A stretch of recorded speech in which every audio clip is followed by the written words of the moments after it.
السلام عليكم ورحمة الله تعالى وبركاته. قبل البدء اشتركوا في القناة ليصلكم مني كل جديد. بالنسبة لليوم أتحدث عن آخر أجل لتسجيلات الجامعة للطلبة حاملي بكالوريا 2022. في هذا الإعلان الذي يتضمن إعلان وزارة التعليم العالي، حيث أعلنت وزارة التعليم العالي والبحث العلمي أن عملية التسجيلات الأولية لفائدة حاملي شهادة البكالوريا الجدد لسنة 2022 ستكون من 21 إلى 24 جويليا عبر البوابة المخصصة، أي آخر أجل يكون يوم 24 جويليا أي غدا الأحد. ودعت الوزارة الحاصلين الجدد على شهادة البكالوريا إلى اتباع جملة من إجراءات التسجيلات في إحدى المؤسسات التابعة للتعليم العالي، بدءا من التوجه إلى الثانوية لتسلم شهادة البكالوريا وكشف النقاط، والتي من خلالها يتم التعرف على الرقم الشخصي الذي يستعمل أثناء التسجيل الأولي. وسيتعرف الطلبة على المعلومات التي توضع تحت تصرفهم والواردة في دليل حامل شهادة البكالوريا وفي المنشور الوزاري الخاص، حيث يمكنهم تحميل وتثبيت تطبيق توجيه كوم المتوفر في بوابة حامل شهادة البكالوريا على الهاتف، النقال أو اللوحة الإلكترونية، أو استعمال النسخ التفاعلية للدليل والمنشور رقم 1 والمنشور رقم 3 والمنشور رقم 4 على جهاز للإعلام الآلي أو الوثائق بصيغة PDF. أيضا كما يمكن الشروع في عملية التسجيلات الأولية من 21 إلى 24 جويليا الجاري، وذلك من خلال ملء بطاقة الرغبات عبر الخط من خلال العنوان الإلكتروني التالي: https://www.orientation-essay.dz. وأكدت الوزارة على ضرورة ملء بطاقة الرغبات كمرحلة أولى، وتصفح وطبع قائمة كل الشعب المسموح للطالب الترشح فيها، داعية إلى التسجيل في بطاقة الرغبات وفقا لترتيب تنازلي 6 اختيارات على الأقل إلى 10 على الأكثر، أي يمكن للطالب أن يختار من 1 إلى 10 اختيارات على الأكثر، مع تحديد على الأقل مسارين من مسارات التكوين في الليسانس ذات التسجيل المحلي أو الجهوي التي تضمنها مؤسسة جامعية أو تضمنها المؤسسة الجامعية. هنا تأكيد التسجيلات للناجحين بداية من 25 جويليا. يتم تأكيد التسجيل بداية من يوم 25 جويليا.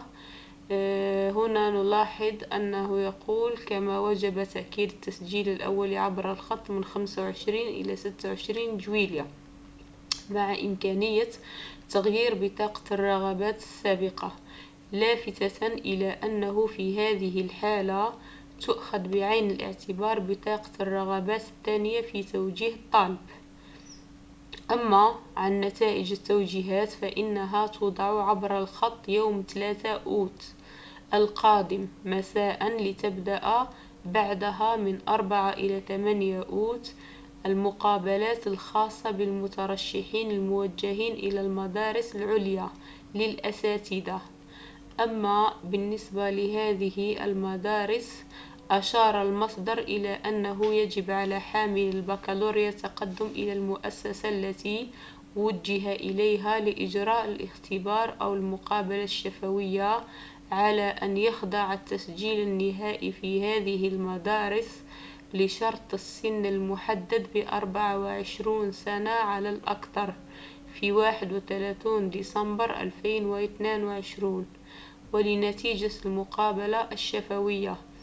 وفي حالة الإخفاق في المقابلة يتم التوجيه آليا إلى الاختيار الموالي الوارد في بطاقة الرغبات، والذي لا يخضع لمقابلة شفوية ويستوفي المعدل الأدنى للالتحاق بهذا الاختيار. أما بالنسبة لعملية تانية وهي عملية تانية للتسجيلات لغير المتحصلين على اختيار من اختياراتهم.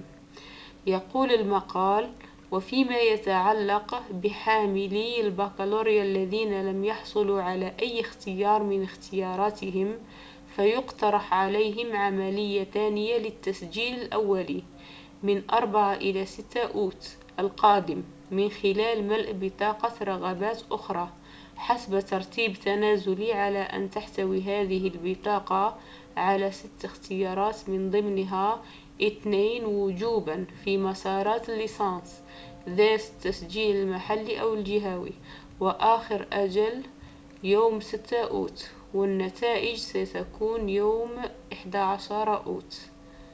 وبعد عملية الاطلاع على توجيه الطالب الجديد، يجب على هذا الأخير تأكيد التسجيل النهائي عبر الخط https://progress.dz/web.ote، وذلك من 5 إلى 8 سبتمبر 2022، على أن يتم إيداع النسخة الأصلية لكشف نقاط البكالوريا لاحقا على مستوى مؤسسة التوجيه.